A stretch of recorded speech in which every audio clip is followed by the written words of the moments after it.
ลมก็ไหลด้วยคิดมากอยากสื่อสารไม่ต้องพึ่งนกพิราบแค่คิดถึงจำแค่นั้นฉันก็ทราบจะไปอยู่กับแม่จะไปหาแน่เธอจะอยู่ที่ไหนจะไปสายเดินไปหาที่แน่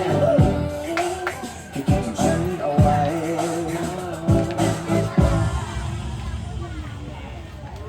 ไม่ได้อยากถามแต่แค่อยากรู้ว่าเธอยังรักฉันไหมอยู่ใกล้แค่นี้แต่เหมือนเธอนั้นห่างไกลแสนไกลใจเธอวันนี้ไม่เป็นของใครหาไม่เจออยากได้ที่เธอได้ปาฏิหาริย์วันนั้นกลับมาได้ไหม